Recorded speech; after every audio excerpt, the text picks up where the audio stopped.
The London season was a roaring furnace of glitter and judgment, and Elara Thorne stood at its edge, feeling the heat of 1,000 eyes. The ballroom of Lord and Lady Your Huxley's supper is ready, mansion was sir. a symphony Thank you, of my dear. It silk looks and wonderful. whispers, You're but welcome. to Please, Elara join me. it was an arena where she was the unfortunate spectacle. Her gown, though well made, did not flatter a figure the ton deemed unforgivably stout.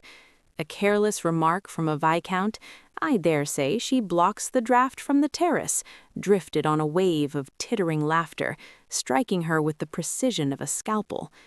She fled to the frost-kissed garden, her breath misting in the cold air. This was a mistake. Coming to London, hoping her family's modest connections might secure her a position as a companion or governess, had been a fool's errand. They saw only her body, never her mind or her capable hands. A week later, desperate, she stood in the hushed, opulent library of the Duke of Blackwood. The room smelled of lemon oil, leather, and solitude. The Duke himself was a figure of carved marble and shadow, his reputation as cold and imposing as his remote Yorkshire estate, Blackwood Abbey. He had lost his wife in a tragic accident 2 years prior and had withdrawn from society entirely. "Your Grace," Elara said, her voice barely steady, her gaze fixed on the intricate pattern of the Persian rug. I am too plain and too stout to be a companion or a governess or anything else a lady of your circle might require." She forced herself to look up, meeting his frost-gray eyes. "But I can cook. You would not have to look upon me overmuch." The Duke, Alistair Blackwood, did not speak. His silence was a physical weight. He simply studied her, his expression unreadable. Finally, he gave a single curt nod. "The Abbey is isolated. The kitchen is large and currently lifeless. Report to my steward on Monday. We shall see if your skills match your bluntness." A fragile, terrifying hope cracked open in Elara's chest.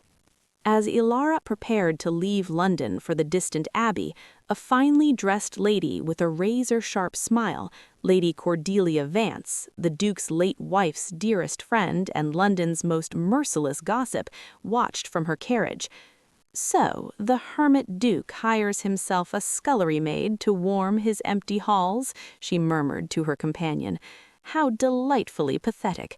We must ensure all of society hears of his charitable little project."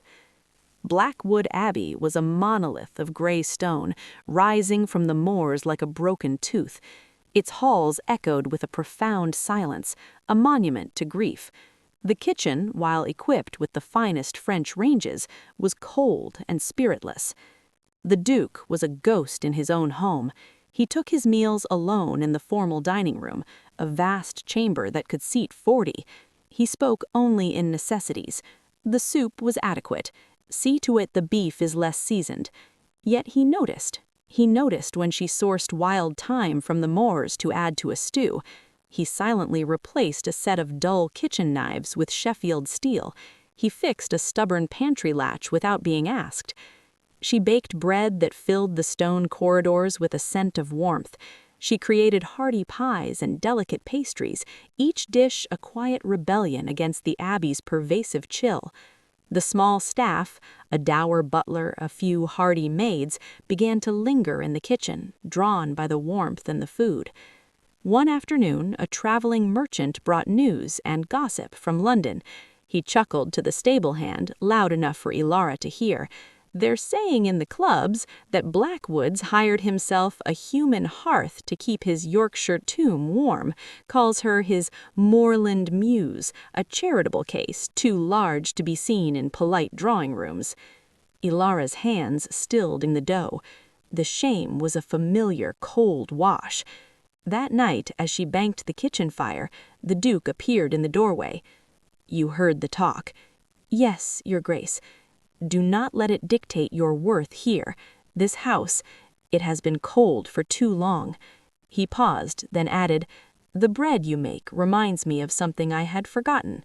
He left before she could respond, but his words lingered, a shield against the outside world. The next morning, a lavish, mocking gift arrived from London, a crate of the finest French confections with a card from Lady Cordelia. For your cook, even the most rustic palate must aspire to refinement. It was a declaration of war meant to humiliate Ilara and mock the Duke. He took one look at the delicate sugared pastries and without a word handed the entire crate to a footman. "For the pigs," he said, his eyes meeting Ilara's with a flash of defiance. A different kind of storm brewed on the moors, not of gossip, but of nature. A gale of legendary ferocity swept down from the north, howling around the abbey like a besieging army. A messenger arrived, soaked and terrified. A bridge on the northern estate lands had collapsed, trapping a group of tenant farmers and their families. The Duke immediately began barking orders, preparing to lead men out into the blinding rain and wind to find another route. Ilara watched from the kitchen window, her heart pounding. She saw not a cold aristocrat, but a leader, burdened by duty. As he mounted his giant black hunter in the courtyard, she acted on pure instinct. She ran into the lashing rain, a lantern in one hand, shouting over the gale. "Your Grace, the old drover's track behind the West Hill. It's longer, but the ground is solid. It will hold the horses." He stared down at her, rain streaming down his face. "How do you know this?" "I walk the moors to clear my head and to forage," she cried. "I've seen it." He held her gaze for a beat that stretched between thunderclaps, then gave a sharp nod. He turned his horse, bellowing new orders to his men, and led them into the tempest on the path she had named. Hours later, exhausted and mud-spattered, they returned, the tenants safe. The Duke strode into the kitchen, where Ilara was boiling water for tea and broth. He stopped before her, dripping on the flagstones. "You saved them time. In that weather, time saved lives." His voice was rough with fatigue and something else. "You have the map of this land in your soul, it seems, a more valuable asset than any drawing-room grace." The following week, an illustrated gossip sheet arrived from London. It featured a cruel caricature, a giant apron-clad woman leading a tiny lost duke by the hand across a cartoon moor. The caption read, "The Duke and His Guiding Star, a pastoral comedy." The attack was now visual, and society's laughter felt closer than ever. The gossip sheet proved to be a precursor. Lady Cordelia Vance, under the thin pretext of concern for an old friend's retreat, announced her imminent arrival for a visit. She was coming to see the spectacle for herself. The abbey tensed. Ilara felt a panic deeper than any kitchen crisis.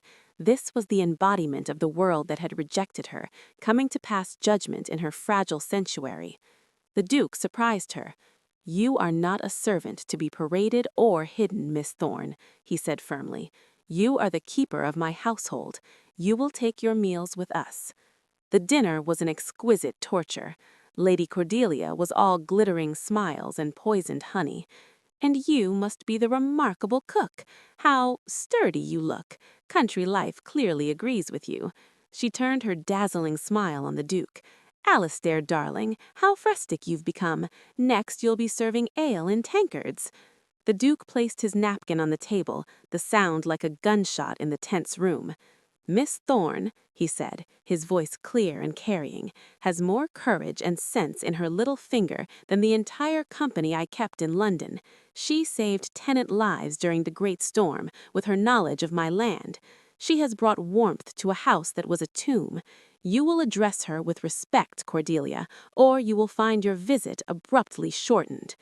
The silence was absolute. Lady Cordelia's smile froze, then melted into something sharp and ugly. She had been publicly, unequivocally rebuked. Ilara felt the world tilt on its axis. Humiliated, Lady Cordelia departed the next morning, but from her carriage window she shot Ilara a look of pure, venomous promise. The war was not over. As her carriage rolled away, a rider of a lathered horse approached from the opposite direction, bearing the Blackwood crest. He carried urgent news. A fire had broken out in the Abbey's historic library wing. Chaos erupted. Smoke billowed from a first-floor window of the Abbey's oldest wing. The Duke and his men formed a bucket line from the well, but the library, with its centuries-old books and timber, was a tinderbox. Alara did not hesitate. She didn't join the line. She ran into the servants' entrance of the smoking wing. She knew the layout of the house as well as her own kitchen. While the men fought the outer blaze, she dashed through the smoky inner corridors, throwing open windows to create drafts that might starve the fire, grabbing armfuls of the most valuable-looking ledgers and estate maps from the adjoining study, the practical heart of the dukedom. She stumbled out, coughing and soot-stained, her arms full of documents, just as the Duke's men gained control of the main flames. Alistair saw her emerge. For the first time, his icy composure shattered. He crossed the courtyard in 3 great strides, grasping her shoulders. "Are you mad?" he roared, his face etched with fear, not anger. "You could have been killed." "The land surveys, the tenant records," she coughed. "They're irreplaceable." He stared at her, his hands still firm on her shoulders, the truth settling between them. This was no longer about a cook saving a meal, or even tenants. This was about her defending the very legacy of Blackwood. In the soot-streaked calm after the fire, as the household tended to minor burns and shock, the Duke's chief steward approached with a grim face. The fire was no accident. Traces of lamp oil were found where they shouldn't be.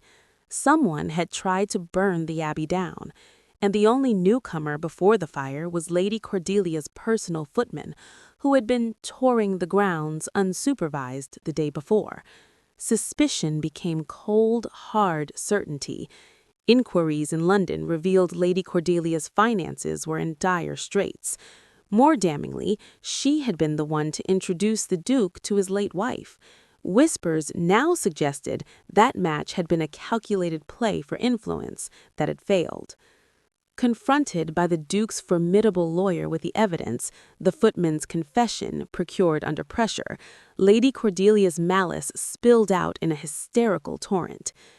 "She was supposed to secure my position, and then she died, and you buried yourself here with your grief, and I got nothing. And then you replaced her memory with that?" She had sought to destroy the Duke's world, both physically and socially, for rejecting her and for finding solace in someone she deemed unworthy. The scandal was immense, but the Duke contained it. Lady Cordelia was given a choice: permanent exile to a distant relative's estate in Scotland, or very public trial for attempted arson and defamation.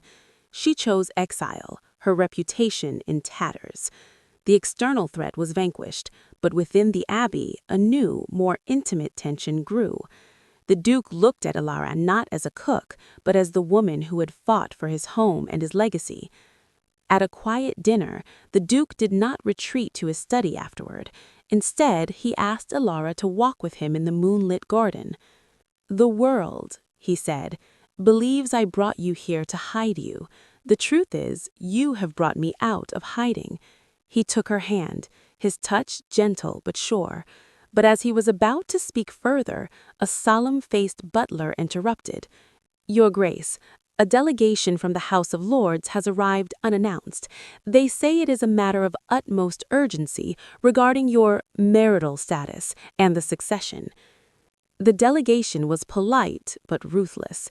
With the scandals surrounding the fire, though Cordelia's role was suppressed, the Duke's continued seclusion with an unmarried woman of no family was causing talk that threatened the stability of his seat in Parliament.